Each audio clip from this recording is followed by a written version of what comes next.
We interrupt our program to bring you this important message.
Good evening, ladies and gentlemen. Welcome to a special Tuesday night episode of Vikings Uncensored.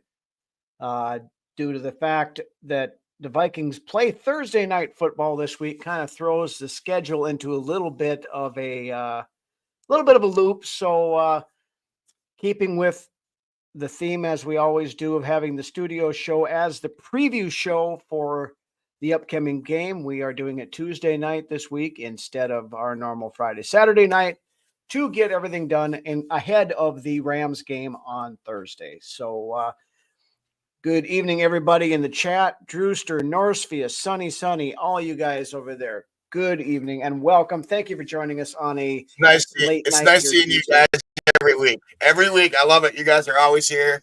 Much respect to you guys. Disgusting act. I love you guys. Appreciate all you. Absolutely. Drew, Good. Thank you, everybody, for joining as always. A lot of news to hit for a short week. There's a lot of stuff going on, so we're going to hit that real quick. Then, being we did not have a Rhinos Rants last night, Lance and I will both give you our quick recap of the first loss of the year for the Minnesota Vikings against Detroit on Sunday. Then we will roll into the Rams preview, talk about that, and at the end of the show, do our prediction segment as we always do. Norsefius, also good evening, is here as well. If I didn't mention you already, I probably did, but I don't remember. That's what happens when you get old and it's late on a Tuesday. Starting off with the news, though, the senior committee made their first cut down of their group of, I think it was 60 some players to start with. They cut it down to 31. And both former Vikings, Chuck Foreman and Jim Marshall, both made the initial cut. So they are into the next round anyway for the selection. Fantastic. Let's just stop the bullshit and put both these guys in the Hall of Fame. They're both well-deserved. Yeah. And it's been way too long. Jim Marshall, especially, he's been at it for forever. Norsefius got to be older than me. I don't know about that. I'm 49. I don't know how old you are, but I just shaved tonight, so that's why I look a little bit younger. But I was starting to look like Grandpa Brunswick, so I had to Brunswick. Clean it up a little bit there. But yeah, we've talked about getting Jim Marshall in forever, and Chuck Foreman is every bit as deserving as well. Both of them deserve to be in there. So hopefully the senior committee pulls their head out of their ass this year and rights the wrong that has been there for decades. I mean, it seems like every year we're just waiting for Jim to finally get his rightful enshrinement into the Hall. Every year, especially since we've been going as a show, we've really every year we've been waiting, Yeah, and advocating for it. I mean, advocating for him to get in. Yes. Yeah, we're well into year 4 of the show, and we've been pushing it ever since it started. Foreman's deserving as well. Absolutely is. So yeah, we'll see how that comes. I don't know when the next cut down is or when they announce the finalists, but we will stay tuned for that as we go along. Bunch of roster moves. Good evening, Doc. Joining in as always from high the top of a sequoia tree or wherever he is. It's midweek, so I don't know if he's out camping yet, but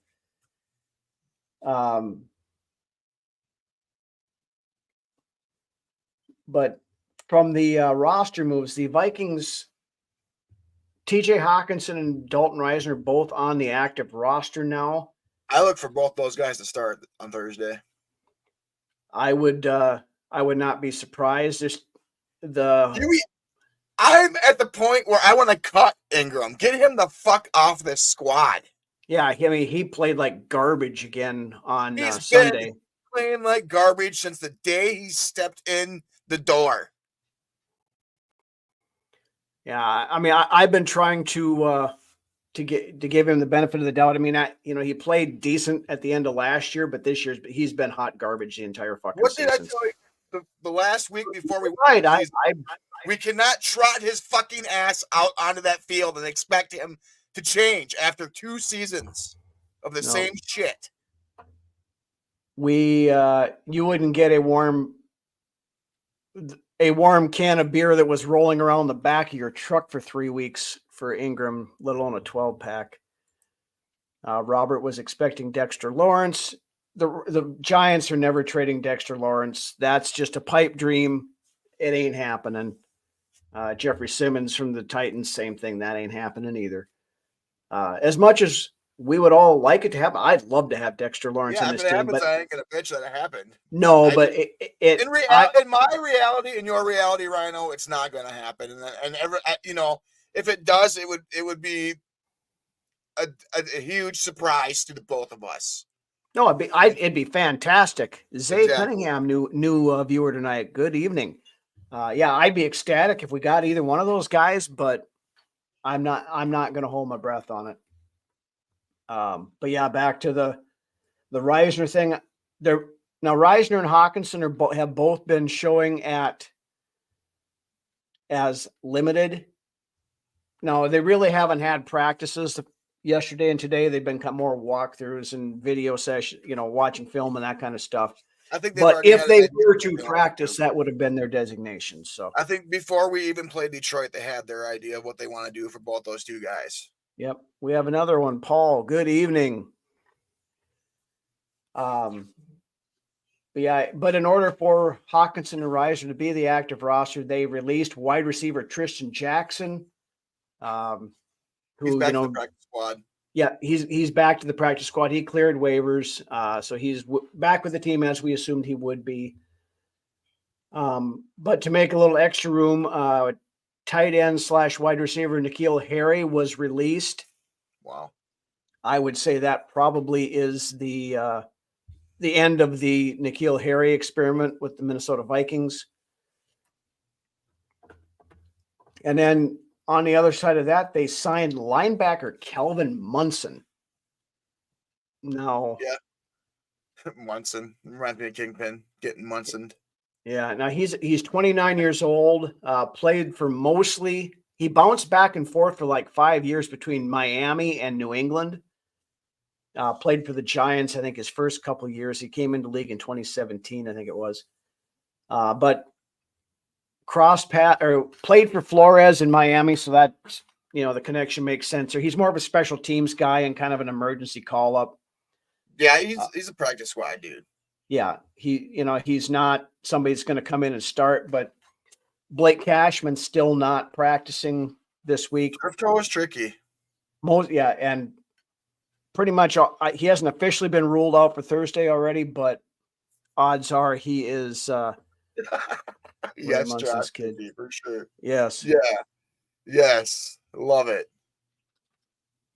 N'Keal Harry, waste of time. Yeah, I mean, it was on the practice squad, so I really didn't care. But if Cashman had played on Sunday, we would have won. I think you're probably right.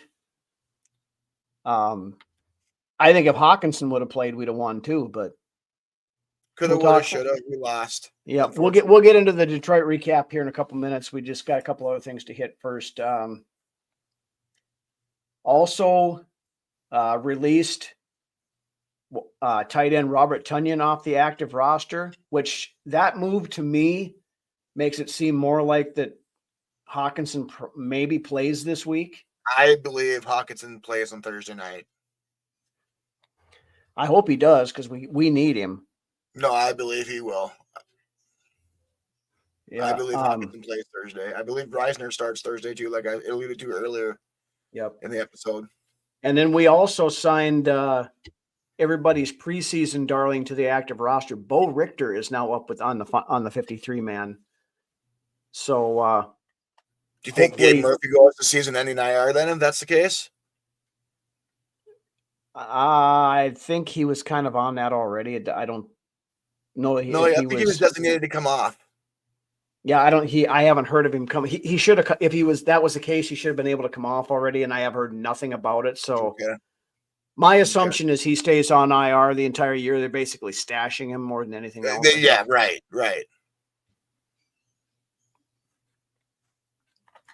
Yeah, Disgusted Act made a good point there earlier in the comments about how Richter blew up basically that punt block or that fake punt to start the game. Yeah. So he was the guy that got up in there. Truth in advertising here, I didn't get to watch the game. I had to work on Sunday, so I was just listening to it on the radio, and I haven't had a chance to go back and watch it, mainly because I was pissed that we lost. But I watched it. Yeah. But listening to it works too. I've been there. Yeah, Vikings have to learn to close out. Detroit never should have seen the ball. Absolutely. I was talking to Drew for a little bit on Sunday, and the first thing I said to Drew after that fast start is that we need to show people that we can finish games. Yeah. Now, to the Vikings' credit, after they fell down, they worked their way back in. But yeah, at the end of the game, it was messed up. Again, the worst second quarter I've seen a team play in a long yeah, it was freaking horrible. But we'll get to that in just a minute. I got a couple more things I want to talk about here first before we get there. One thing for those of you who, of course, have been longtime fans of the Minnesota Vikings and Minnesota sports in general, will remember back in 1998, the ESPN magazine cover that was done by Garnett and Randy Moss.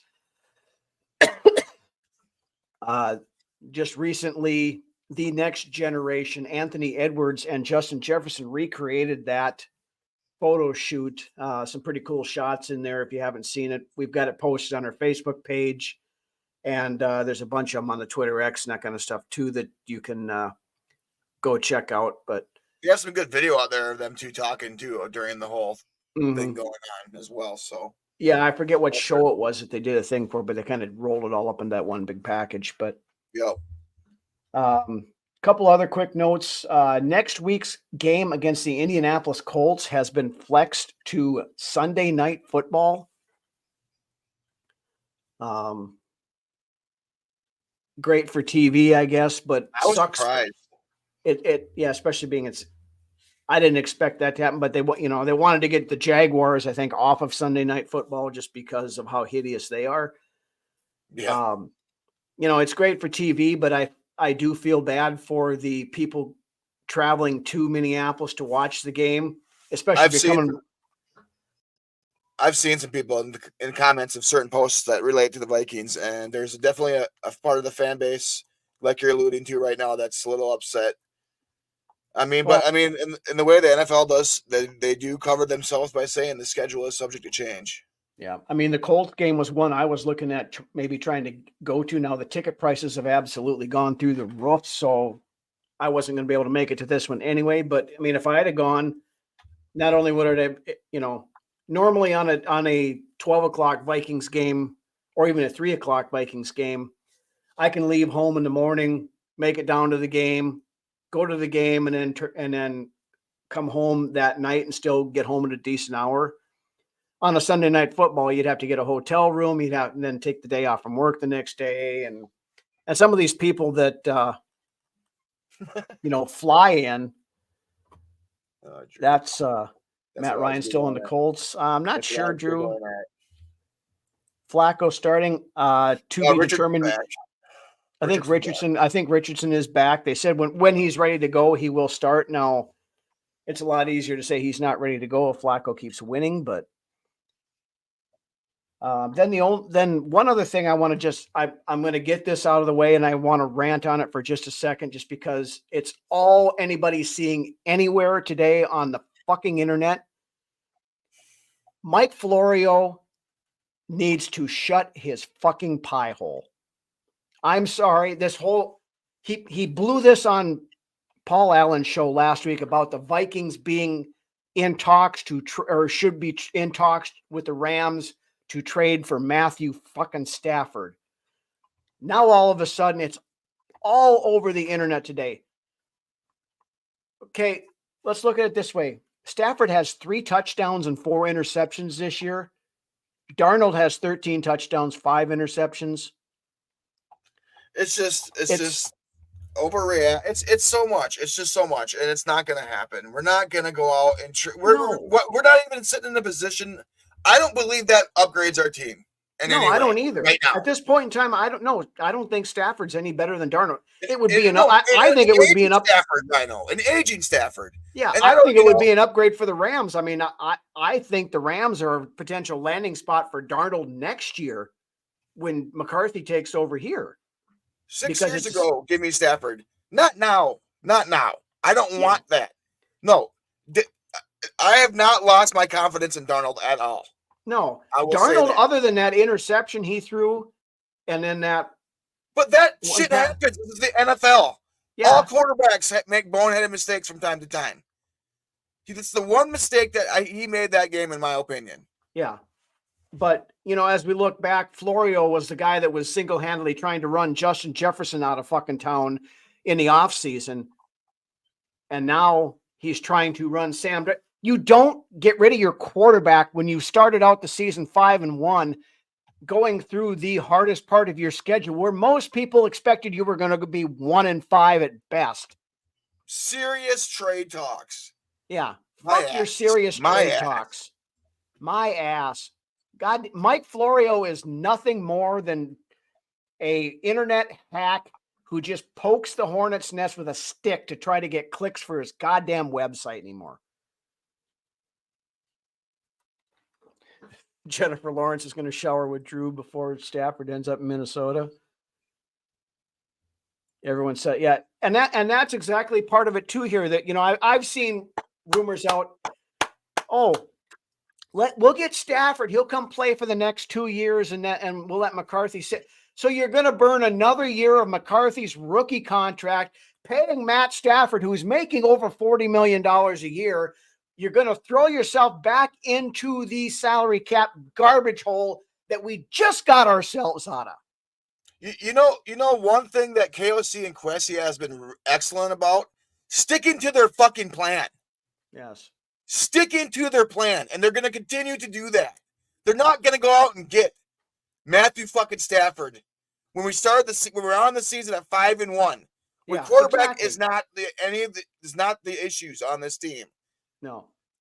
And I'm going to say a thing. Ant, this may be the smartest thing you have ever said. I'm going to give you kudos for that one. If we had prizes, I'd give you one, but I'm broken. I don't have any Norsefius to give away. Norsefius is absolutely right. 100%. All right. I had to get that out of my system because it's been pissing me off all day long. Skull for Life Barber, good evening. So we're going to move on from that now, and we will get into the quick recap of the Detroit Lions game from Sunday, where the Vikings battled back valiantly after, as Lance said, one of the worst second quarters I have seen or heard from. The first thing I said to everybody when we first watched the first few minutes of that game pan out, you couldn't have wrote a better beginning to the game for the Vikings as they did on Sunday. Yeah.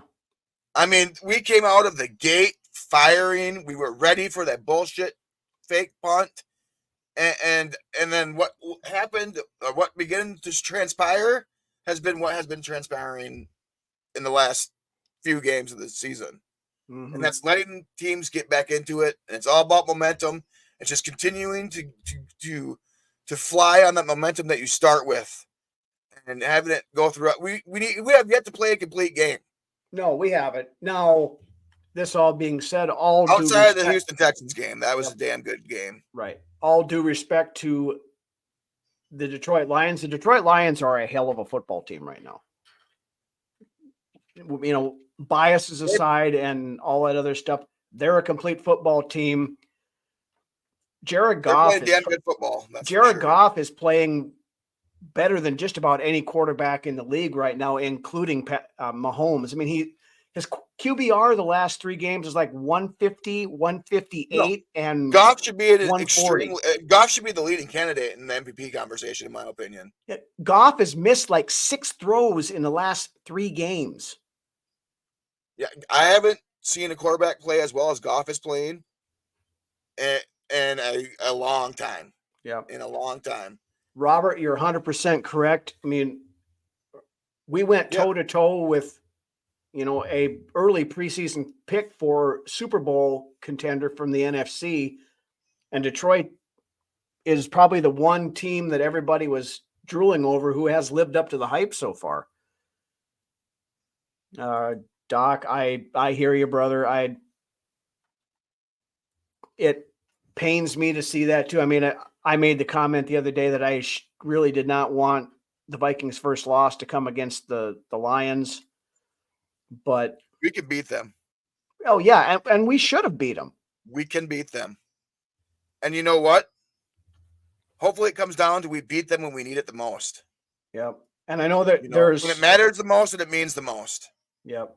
No, I know there's talk on that last drive. Drew brought it up earlier about, you know, how we needed to get it. We'd have got 1 first down on that drive. The game would have been over. We would have won 29-28. That was my biggest gripe at the end of the game, was getting that first down on that last third down. And we could have maybe ran for it too. And at least that would have taken time off the clock. Yeah. Now that throw where he missed Justin Jefferson, and everybody was harping on about it. Was listening to Ben Lieber this morning. I think it was, might have been yesterday afternoon. Jumped up. Jordan Addison ran the wrong route on that one. They should not have been in that position where they were. And that kind of screwed the timing and everything up on it. So, you know, be that as it may, you know, that didn't help the situation. But yeah, I mean, we need to figure out how to get a first down in that situation, because you get 1 first down and you can run that clock down. You force Detroit to use their timeouts. Yeah. Well, and then even at the end of the game there, where we had the, you know, that last play where we had the procedure penalty or whatever it was, it kicked it back 5 yards.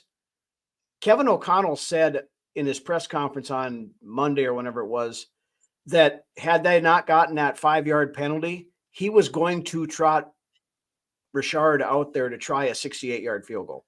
Yeah. And I think the kid probably would have hit it. I mean, people are still upset they didn't trot him out there, and I'm glad. In my opinion, I'm glad they didn't. At 73. Yards, I mean, 73, 68. I think he maybe could have gotten it, because we've seen a lot of his, you know, 57, 58-yard field goals that he's kicked that look like they probably had another 10 yards of leg to him.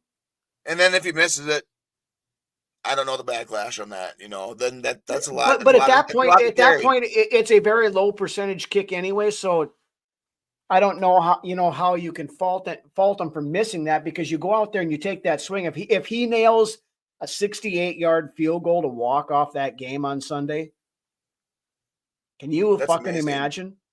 It's amazing. Yeah. Would have hit it at 68. I think he would have too, Doc. I really think he would have hit it. I feel like he might have too. He was nailing those. The 57-yarder had plenty of distance. Yeah. From what I did watch a couple of highlights, and it looked like it would have had another at least 10 yards on it. There was that one he kicked, or was it last week or 2 weeks ago, whatever, 2 games ago, whatever it was, that it was another 57-58. It was 3/4 the way up on the goalpost when it went through. So I mean, the kid has got the leg to do it. Yeah, need to clean up pre-snap penalties. Still a problem. Yeah, the penalties were terrible in that game on Sunday. Both sides, though. Look at the ref crew that was calling the game. Yeah. They were fucking flag happy all day. I don't know that we've been so bad those delayed games earlier in the season have not been good. Yeah, but I mean, there's still been too many procedure penalties. I know Ingram has had a couple. Bradbury's been really bad at it. He's had 2 or 3 of them. Did you see that amazing block that Christian Darisaw made in the game? Yeah, I did. It was amazing. Yeah, I mean, Darisaw, our buddy Chris, exactly Swede. Yeah, our buddy Chris Gates over at Daily Norseman had posted this the other day. He posted that, or yesterday, I think it was, posted that highlight and made the comment that Darisaw is one of the top 3 left tackles in the league, and he's not number 3. I've never seen a tackle make a double block like that ever before, and make it look so effortless in doing so. No panic whatsoever there. It was just how he was supposed to be. Like, he was in the right spot for both. But that's the thing. You look at Darisaw can block 2 guys at once, and Bradbury and Ingram can't block 1 guy. 29 penalties the last 3 weeks. Not good. No, it absolutely is not. That isn't good. Again, some of these penalties. I didn't realize it was getting that high. I knew there was a lot of them, but I didn't realize it was 29. But I know it's been a problem, and we need to figure that out. But again, the same guys that keep making mistakes on the offensive line are the ones that are having. Well, they were the question marks coming into the year, and they're not even question marks anymore. No, Robert, you're absolutely right. You shouldn't be having those pre-snap penalties at home. You know what the snap count is. And the crowd shouldn't be overly loud when you're on offense. So I mean, there really is no excuse for that. Well, look where those penalties are coming from again. Yeah, Ingram and Bradbury for most of the part. I think Brandle's had a couple, but mostly it's Bradbury and Ingram, and mostly Ingram. Brandle had one, and I think Darisaw I think was the one that got flagged on that last play where they were going to try the 68-yard field goal, but details of the game are important. Absolutely, Drew. You're 100% correct on that. It's and that is we knew going into that Detroit game that we could not make those sloppy mistakes and come out with a win. And we played bad. There's no way around it. We played bad in that second quarter. Yeah, it was the worst second quarter I've seen any team play. And we still should have won that game. You need to convert that third down, or you need to convert that 2-point conversion. Either or. If we'd have got the 2-point conversion, then we're going to overtime. Especially when your defense bails you out with a scoop it and score. Yeah. And then that's another point I want to make, that not only did we end up walking away with the loss there, but it broke KOC's streak of games won when winning the turnover battle or being even. So he is now 21-1, I think, in that. I mean, again, we know that was eventually going to come to an end, but it's also, you got to look at this as Detroit's coming into their meat of their schedule where they're going to have a lot of prove it games. They're going to have to continue to prove that they're the team to beat, and that meat of their schedule is coming up where our schedule is getting significantly softer. We opened up the season with the gauntlet. Not that I'm saying that we should overlook these games, but these next games we got coming up are definitely winnable games. Yeah. Yeah, that Norsefius, that's a good point. Bynum got caught trying to pick which guy he was supposed to go after on that one touchdown and picked wrong. The defense, and I heard PA talk about this and Bursich too, talking about this during the game, that there was way too much talking going on between the defensive guys, pre-snap stuff, like they were trying to figure stuff out as they came up to the line. And that's uncharacteristic for this defense. Usually it's the offense trying to figure out what the hell we're doing, not us trying to figure out what the hell they're doing. Now, again, part of that speaks to the quality of Ben Johnson as an offensive coordinator over there. But it's a heavyweight fight, and unfortunately we came out up on the bottom. Yeah, disgusting act. I thought we were going to do that too when I heard that call come in. Like, we figured it out. I also understood the significance of that 2-point conversion, and when we didn't get it and then understanding that significance of that third down where we needed to convert for the first. Mm-hmm. And when we didn't do that, I was like, oh, I just knew.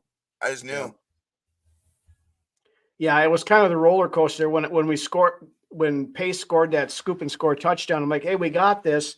Then we missed the 2-point conversion. I'm like, oh, that's gonna bite us. Last two games showed how important and special Aaron Jones is and Blake Cashman. Yep, absolutely. Again, two kind of under the radar signings during free agency this year, but both of them have turned out to be absolute key contributors as to why this team is sitting at 5-1. That's a good point too, Swede. Is KOC's had trouble with the 4-minute offense. He has. I mean, he's walking that razor edge around being aggressive and being smart sometimes. And he needs to learn to pick his shots more, I think, a little bit. One thing that does irk me about O'Connell is seems like every time we have a 3rd and short, he's throwing the ball.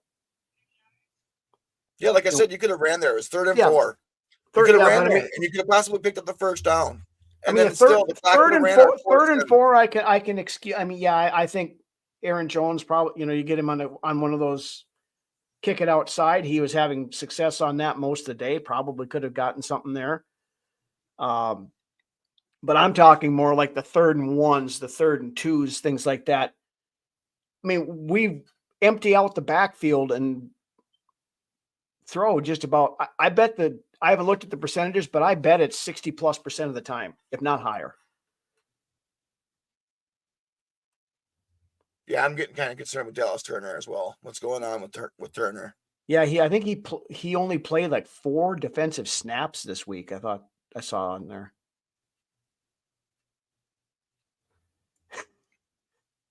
Stay in the chat, being a smart ass Norsefius. We need good comments in the peanut gallery. So, in agreement with Ted, maybe going forward on 4th down was the right call.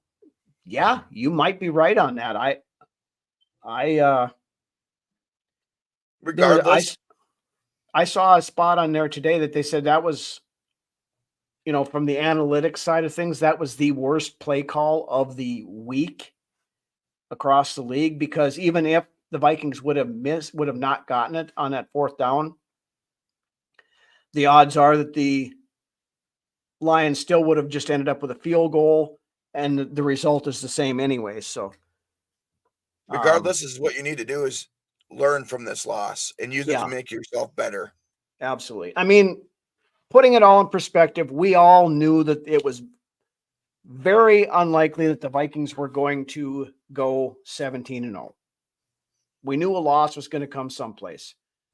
We look at this first 6-game stretch. There was not a single national media person anywhere, and most Vikings fans, to be honest, nobody had the Vikings sitting at 5-1 at this point. Even the eternal optimist in the fan base. I think you had us as like 4-2. So I had us at 12-4 or 12-5 to end the season. I think was my Brunswick was probably the closest, but so I mean we got to take that into perspective too. But now we've got through that gauntlet. The next 4 games are very winnable games. You have the Rams, you have the Colts, you have the Jaguars, and you have the Titans.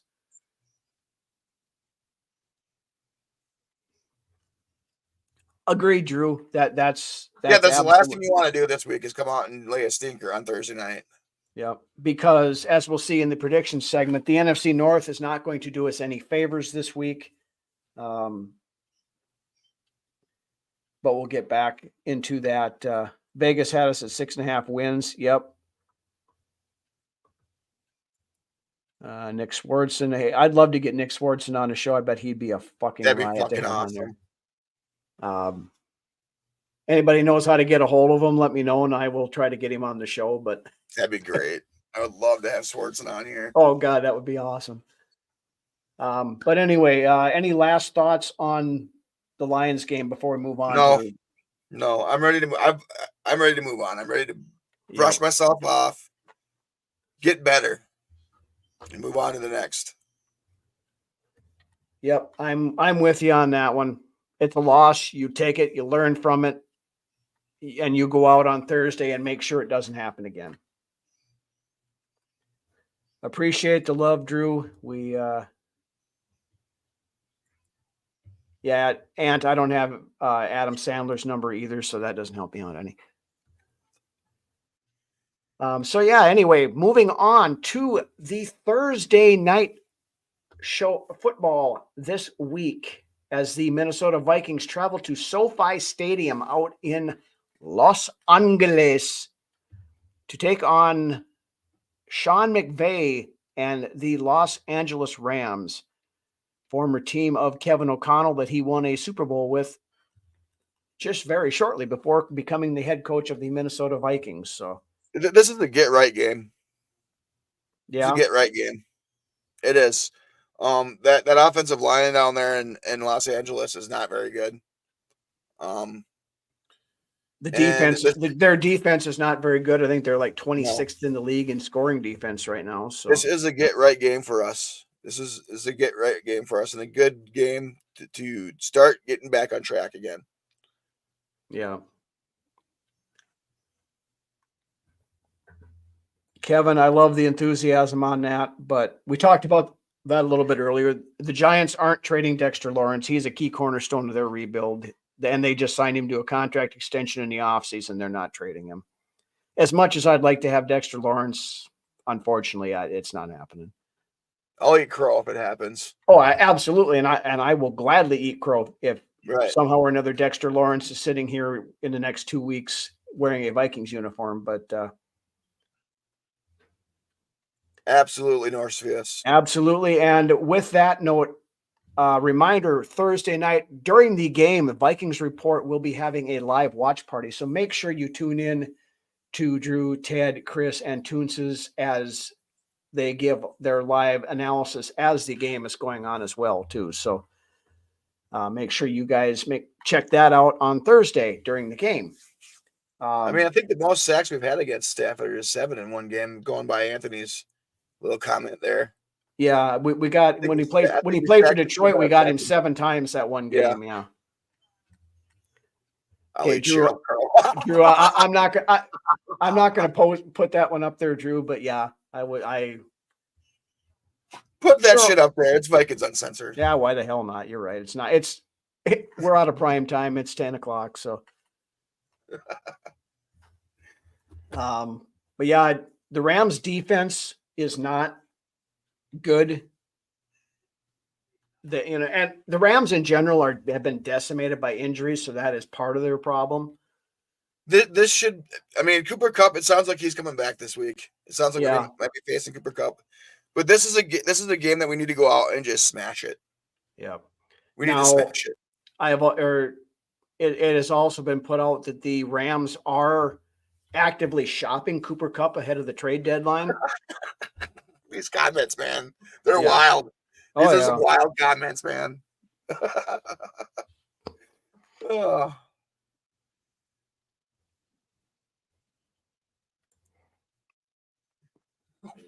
Okay, that's definitely uncensored there. But Oh, okay. My first name's Lance, so I had a little bit of a disconnect there. I was like, what? yeah, you're talking Lance Armstrong, not Lance Brunswick. But yeah, Right.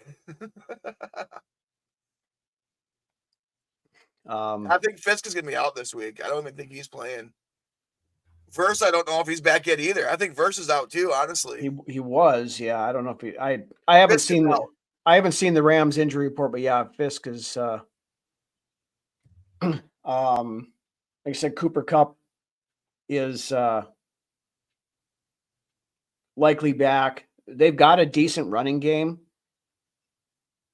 so that's one thing we have to watch out for. But as we talked about earlier when we talked about the bullshit Matt Stafford trade rumors, Matt Stafford currently sitting with 3 touchdowns and 4 interceptions on the year. So Right, and you got Darnold sitting with what, 13 touchdowns and 5? 13-5, yeah, and their passing yards. I think there's about 40 yards difference between the two of them. So Yeah, offensive and lineman Robert, out you're as well. yeah, Robert's got one there too. Both did not practice today. Yeah, that's what I No, thought. I had. up 2 more. Yes. Need to Yeah, smash them. Need to smash them this game. I'm talking a blowout. yeah, and that was kind. Where I came with the will the student become the master this week is Kevin O'Connell and Sean McVay are very good friends. Mentor and all that other stuff. But and Drew and I kind of had a little mentioned this earlier today in our Gallagher group on Facebook is about the gentleman stuff, or is it going to be going out there and wanting to have the bragging rights against your former boss? I think that's going to be more the thing. I I hope think it that's comes more the down to the thing. trenches this week. That's the number one thing in my fucking key to this game is the trenches. Gotta win up front on defense this week. Yep. Gotta win up front and get home. And like we said before, no Fisk, no Jared Verse, and of course Aaron Donald not being there anymore. That defense is a shell of its former self. So you can make hay against this defense, and there's no reason why this team should not be making hay against this defense. Now, that being said, Sean McVay also knows Kevin O'Connell and his tendencies very well and his play calling very well. So KOC is going to have to come up with some wrinkles that to throw and it all against comes down these to guys. execution too. At the end of the day, execution. Yeah. So I think getting Hawkinson back, which I believe is going to happen. I'm almost 100% sure that's going to happen. Hawkinson's going to be back this week. That's going to be huge to this team, especially down the seams, across the middle, things like that. Underneath routes where you look for your tight end. Mm-hmm. Yeah, it's going to be huge. Well, and that's the one big thing we've been missing. I mean, Aaron Jones has taken up a lot of that slack, but he's doing more stuff out in the flat. He's not going across the middle in that short zone. I mean, Johnny Munt has had a couple across there. Josh Oliver's been pretty much non-existent the entire damn year. Hawk is a good to an elite tight end in this league, and his presence on the He field absolutely is. TJ Hawkinson is a lot closer to a George Kittle, Travis Kelce than he is to Johnny Munt. Right. Or Josh Oliver. Yeah. So, I mean, like I said, we need to go into this game. We need to go into these next few games and just smash it. Not saying that we need to blow everybody out every single game, but go in there and just leave no doubt in people's minds. Yeah. That we're not going anywhere. Yeah. Bob KOC did not call plays in LA, but he did the game planning during the week to set everything up. And then McVay called the plays on Sunday. So, it's still very familiar in what O'Connell likes to do. So in no way, shape, or form did I feel like we got exposed last week by any means. No, we played a hell of a team. We are still a damn good team and atop the NFC as far top of the NFC. Up there with Detroit and anybody else. Basically, it was the top 2 teams in the NFC, in my opinion, going head to head. And we came up a little short and we beat ourselves. No slight to Detroit. I don't want Detroit fans coming on there saying that, actually, I don't give a shit what Detroit fans say, but that's beside the point. It was a battle. It was a battle. It was a battle. It was a heavyweight brawl. I mean, it was. We thought they were out of it. They thought we were out of it. We came back. We made it a game at the end. We could have had it. We just didn't finish. We were down by 11 twice and still should have won the game. Right. Exactly. Like I said, we're still a damn good team in this league this season. Drew with a great question here. A short week after the physical Detroit team affect the Vikings play this week. I think actually the short week is probably a blessing. I agree. At this point, because listening to Ben Lieber talk, he said, when he was in the locker room after the game, he said there was a lot of pissed off players in that locker room because they could not finish that game and could not walk out on it. Let's go smash it on Thursday night. I think, they're going to want to get that taste out of their mouth as soon as possible. And this short week is a prime opportunity for them to do that. I look for them to come out with a ton of fire. And I think they are going to lay a hurting on the Rams on Thursday. Let's just hope that fire keeps roaring throughout the entire 4 quarters of the game, because we came out with a fire against Detroit too. I mean, we fucking looked amazing for the first 8 minutes of the game. Yep. Just keep that fire roaring. I want to see that intensity all game. I want to see that intensity all game. I just want to see it for a preview. Yep. Disgusting act with a very good point. Aaron Jones probably scores on that play, or at least gets very close. Had Darnold seen him. Like I said, though, I get it. But you know what? All good quarterbacks, quarterbacks throw picks. It's not like he threw 4 that game. It's not like he threw 4 that game. No. The mistakes happen. You just hope you don't see them more often than not. I mean, it doesn't matter who it is. I mean, they're, hell. Sam Darnold still had a good game. He's 22 at 27. Yeah. Hell, I mean, yards. Before Sunday night. 1 pick. Before Sunday on the, I didn't see the stat line afterwards, but Mahomes had 6 touchdowns and 6 interceptions. Right. And people aren't all over up to the game on Sunday. Right.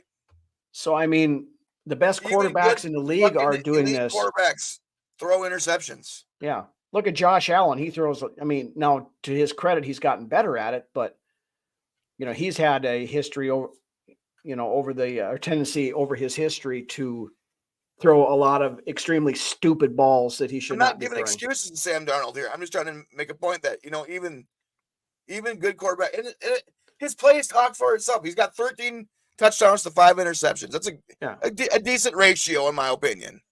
But he was 22 of 27 for 22 of 27, for 280 something, a touchdown and a pick. So I mean, that's a respectable stat line. Granted, and we've talked about this. Stats only get you so far. The only stat that really matters is the win-loss column. Thank God we're trading for Matt Stafford, Rhino. Oh yeah. Because we'll get rid of those pesky 13 touchdowns and go back to 3 touchdowns and 4 interceptions. Yeah, and this is I love that, Bob. I love that. I've thought that this season at times. Script the whole fucking game. Script the whole game. Yeah, you're gonna be like, script the whole game. No, if you know, you know. Right. Till the other team makes adjustments against your script, and then you're fucked anyway. But. Right, and there's a couple of times last game where I felt like we should have made some adjustments when we didn't. And Detroit, give them the credit where the credit's due. They made the right adjustments at the right times in that game last week. Mm-hmm. Yeah, and for all the shit that Jared Goff gets over the, it's no, man, he's MVP in my book this year. He's looking on fire. He should be the front runner right now for MVP. Yep. Norsefius, nobody said Aaron Rodgers was bad, 22 of 27. I mean, well, I did. I hate Aaron Rodgers, and I rip any chance I get. But you're exactly right on that. That was the thing. Just one more thing back on Goff. I mean, we have flustered Aaron Rodgers. We made CJ Stroud look bad. Goff has had our number. We've made Brock Purdy look bad. We have made Daniel Jones isn't hard to make look bad, but the only quarterback who has not looked, flustered and confused against Flores so far this year is Jared Goff, and Goff has to your point, Goff has kind of had our number. He has. The last couple of seasons, Goff has had our number. He's got our number right now. We just need to turn that around, though. Yep. Yeah, discussing accurate. Yeah, Brian Branch. Right, he was my guy that year. Oh yeah, Lance had a huge ass draft chubby for him, but Branch is they've got a ton of very good players. Or Kirby Joseph can still go pound sand as far as I'm concerned, but we get another shot at him. Robert, I'm going to argue we probably will get 2 more shots at him. Yeah. Yep.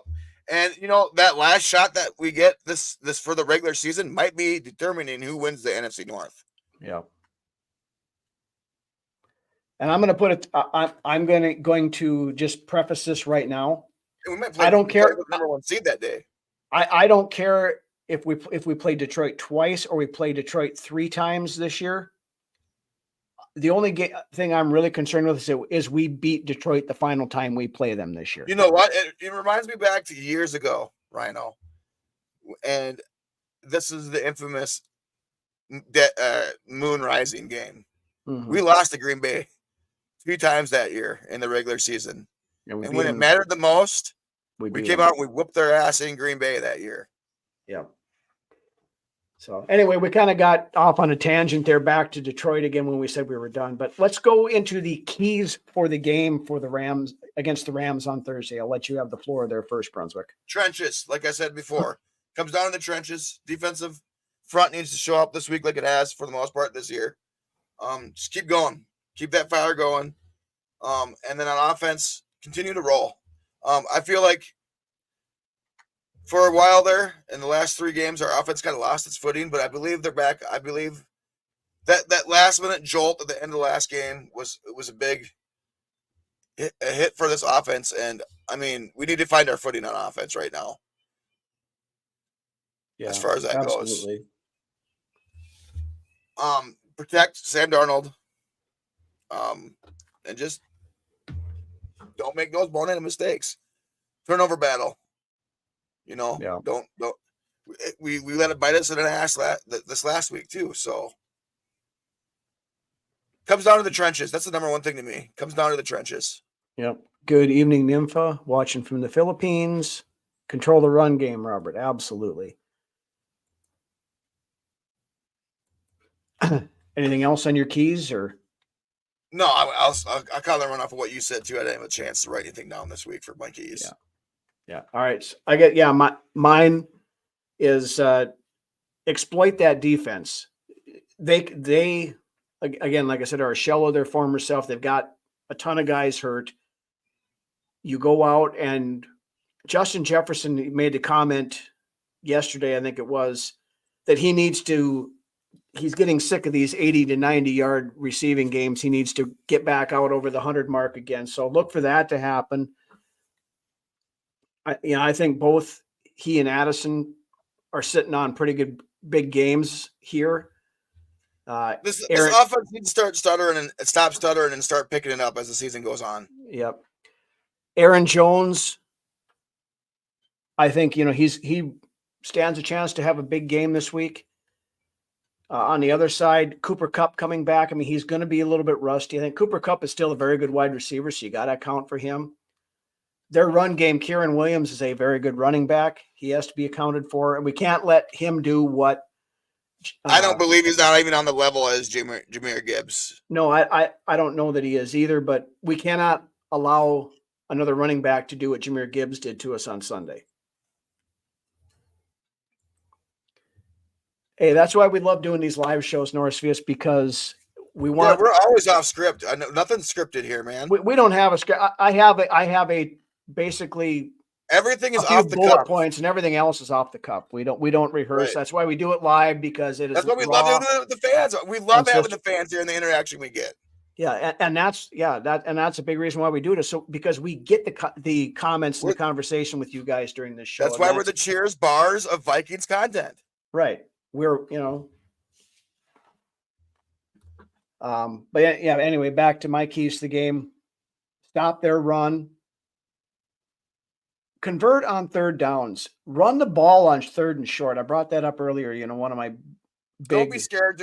Don't be scared to run the ball on third and short. No. And the turnover battle, of course, is going to be key as always. But when it comes down to, if it comes down to it at the end of the game, when you have to have that dagger drive, have the damn dagger drive. Do what you need to do. You don't have to go for it all.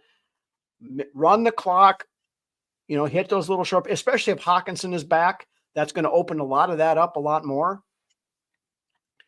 And I mean, you do that, you eliminate, like Drew mentioned earlier in the show, all the procedural penalties and all that sloppiness. You eliminate that stuff, and Vikings should have no problem winning this game. You use their last loss as a way to get better. Right. Use it to get better. Become a better team.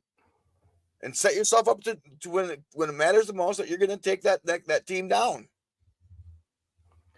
Steven Skoll from LA will be at the game as Hawk and Reisner playing. We don't know for sure yet.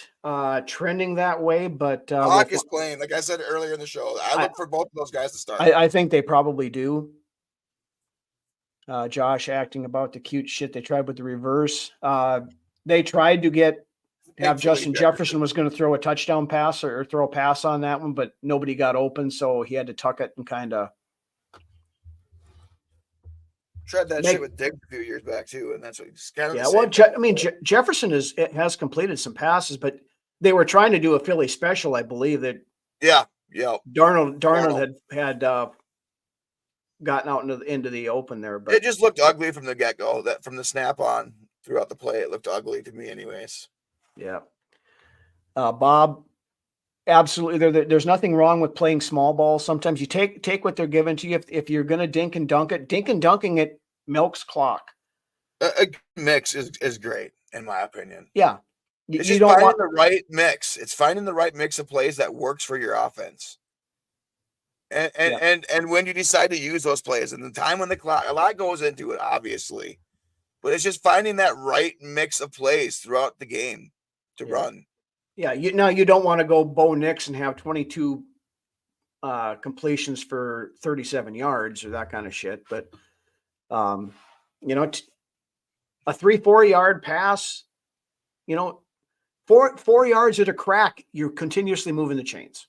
I mean, we did do that some last game. We did. I feel like Aston caught a couple of those 4 yarders.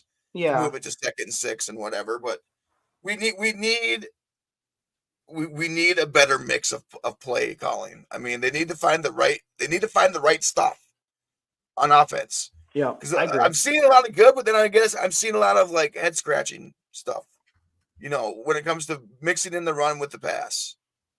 Yeah, and that's going to be the key thing. And once we hit on that, we're going to be golden. Exactly. This offense is got what it needs. It's just finding the right flavor. Yeah, Kevin, absolutely. We talked about that a little bit earlier. I'm about done with Reisner, and I think the coaching staff is getting to that point as well. Ingram. Sorry, Ingram. Cam needs to stop returning kickoffs 3 yards in the end zone. Yeah, I was kind of getting a little frustrated with that as well. Maybe that's why they shoved Montgomery Chandler in there. Yeah, but they switched them out. They switched out Akers and put Chandler back there after that, I think. Yeah, I mean, but yeah, if it goes in the end zone, especially now when you're getting the ball at the 30-yard line, just take the knee and take the ball at the 30. Yeah, yep. Unless you've got an absolute wide open hole that you could drive a truck through. And even at that time, by the time you get from the end zone to the 20-yard line, that's probably going to close up. This comment by Nursery is here at the bottom. It's all about knowing when to sprinkle those plays in. It's about knowing when to sprinkle those long developing pass plays into the game and not forcing those plays when they shouldn't be being called. Yeah. It's finding a nice balance, sprinkling those plays in. Yeah. And then Robert with another good one here. We have a good player or something like that, and it gets called back on a damn flag. And that goes back to what we talked about earlier about cleaning up the sloppiness and those, making a hold or a block in the back when the ball carrier is already beyond where you are. No, at that point in time, you let the guy go and you get on your damn horse and truck off down the field and try to help out where you can. Don't get a 20-yard run called back because you were an idiot and blocked somebody in the back when the running back was already 3 yards past you. And that's happened a couple of times this year. Well, should we get into our predictions? Yeah, we've actually hit an hour here tonight. So with that, we will move on to our prediction segment as we do at the end of the show every week, looking at not only the upcoming Minnesota Vikings game, but also the other games of note with our rivals in the NFC North. So full slate this week. And as I mentioned earlier in the show, the NFC North probably not going to do us much for favors this week. Any given Sunday, my friend. Yeah, it is. But starting off, the Green Bay Packers travel down to Jacksonville to take on the Jaguars. What do you got there, Brunswick? I was reading the comment. What was that? Who's going? Green Bay at Jacksonville. Green Bay. I can't rightfully pick Jacksonville to win any game. So no, I can't. I can't either. I would absolutely laugh my ass off if the Jaguars. I would too. I would love it. But sanely speaking, I can't pick. The Jaguars are an absolute mess. As much as I would love it. Doug Peterson's probably the next coach fired. Yeah, I think there's a more than a decent chance that it happens during the regular season. I mean, if the Jags pull an upset here, that'd be fantastic. But absolutely, yeah, absolutely, it would make my freaking day to see the Jaguars pull out a win. I would laugh ardently if the Jags. I would laugh and have a very good chuckle to myself, quite loudly, and probably make some snide comments on social media. Right, Jordan Love goes and throws like 3 picks against the Jags. Yep. But yeah. Green Bay wins this game and probably wins it pretty easily. Moving on to the next game. The Tennessee Titans traveling up to the Motor City to take on the Lions. The worst teams in the league playing the NFC North this week. That's why I said the NFC North probably isn't going to do us any favors this week, because let's not be the team that fucking lays a stinker. Yeah, no. Again, I don't know if Mr. Mayonnaise is going to be playing for the Titans. I forget who the hell their backup is down there. I don't even know who their backup is, to be honest with you. He played last week and played quite well, or fairly well. Anybody in the comments know the Titans backup quarterback? Either way, who you got? Mason Rudolph. There, okay. Okay. Well, yeah. So fucking. Yeah. No wonder I couldn't remember who the hell it was. Will Levis is turning into a walking meme over there in Tennessee. Mm-hmm. He's actually doing mayonnaise commercials. I saw him doing on TV. I know. It's ridiculous. I've seen him doing mail commercials too.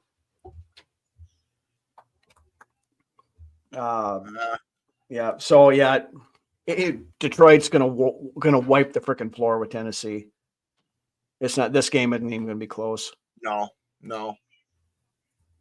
On to the next one. The Chicago Bears traveling to the nation's capital to take on the Washington Commanders. There we go. I think Washington's going to smack the piss out of Chicago. I think Chicago's going to be brought back down to earth. Now, a week ago, I would have agreed with you. Problem is that Jaden Daniels has a rib injury suffered in that game last week. Yeah, I know. I got one. So if he cannot go, you have Marcus Mariota as your starting quarterback. They did put up 40 points last week with Mariota playing a good portion of that game. Yeah. Washington's going to win that game.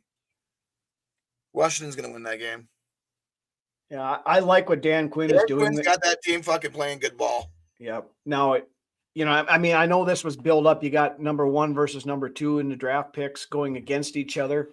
I would have loved to seen it because if Jaden Daniels plays in this game and I think he may can be Jaden Daniels, I think I think he Washington. plays because if there's no breaks in your ribs and you're good to go. If it's just bruising, I think he goes. Yeah. No, I mean, we've talked about before. We all know how painful even bruised ribs are. It's hard to turn. It's hard to breathe. It's hard to move it. I mean, if he does play, he's still going to be affected by it. Mm-hmm. I think Washington either or. I think this is going to be a lot closer game than it originally would have been, but I do think this will be the one game where Chicago is finally going to play somebody decent. This would be the game that if Chicago wins, they're really going to start pumping their fucking chests. Oh, yeah, absolutely. Caleb Williams will have to stop by Canton on his way home, but yeah, if Chicago happens to go and beat Washington in their house, this is definitely the game that Chicago is going to start beating their chest and pumping their fists. Yeah. But yeah, I mean, like I said, I like what Dan Quinn has done in Washington there so far. I think they can probably still squeeze this out, but it's going to be a lot closer than had Jaden Daniels playing at 100%. We'll put it that way. Then coming down to, again, the most important game of the week, Thursday night football, SoFi Stadium, Los Angeles, the Vikings taking on the Rams. What do you think? Like I said, it's a get-right game. It's a get-right game. We need to go out there and smash it. You said there's a lot of pissed-off players sounding in the locker room after the game. This is the game that we need to go and get right. And like I said, smash it. I look for 28-10, 28-13 type of win here. Okay. Maybe 31-13, 31-10. Yeah, I think I agree. I think, provided that they are absolutely as pissed off as what was being reported, that I think the Vikings are going to come in here with some fire. They're going to be hungry to get right after that game we had on Sunday where came up short, and I think the Vikings are going to come out on fire. I think they're going to get out big again, and this time they're going to hold it. I think Vikings win 34-13. Right. This is the biggest blowout since the Houston game. Yeah. So. All right. With that, that's about all we've got for tonight. Gone on a little over an hour here, and we all have to work tomorrow, most of us. So we'll call it an evening. But again, thank you guys all for watching, for joining in the chat. Norsefius brought it up earlier. We love doing this. We love having you guys in here with the conversations, bringing the knowledge every week. It makes this job fun to get to talk. And we really try to touch base with everybody that comes in. We really try to touch base with everybody that pops in here and says something. So, right, and that's the thing. We want to make this inclusive. We want to make you guys feel like you're part of the show because you are part of the show. Because without you guys, we don't have a show. Right. So exactly. Big thank you to all that. Shout out to the Filipino fan club. Most of them across the pond. My lovely wife upstairs, who may or may not still be watching, I don't know. But again, guys, everybody across the country, around the world who watch us every week, thank you so very much. And make sure you hit that like and subscribe on the way out if you have not done so already. Follow us on the Facebook feed, YouTube, Twitter, X, all of that stuff. Again, thank you very much for joining us on a Tuesday. And Lance, why don't you take us out of here? Yep, you said it really great, man. We appreciate all you guys. I love seeing all you guys come in and we get to talk some of the most passionate stuff that us as men and women as well in our Vikings football, throughout the season. And I love it. And I couldn't ask for a better platform than the one that we got right here to do it on. So let's go get right this week. Let's go show the Rams and the rest of the league that we still mean business and that we aren't going anywhere. So with that being said, Aubrey and Millie, if you're out there watching, Dad loves and misses you. I hope you're not. It's kind of late tonight. So hopefully you're in bed sleeping. But we'll see y'all next week, Friday, 7 p.m. Yeah. Next week's show. Rhinos Rants on Monday, VU show on Friday. And don't forget, of course, also the Vikings Report with Drew, Ted, and Chris live watch party on Thursday night during the football game as well. So make sure you tune into those guys. But with that, you guys have a great week. We will catch you on the flip side. Skull.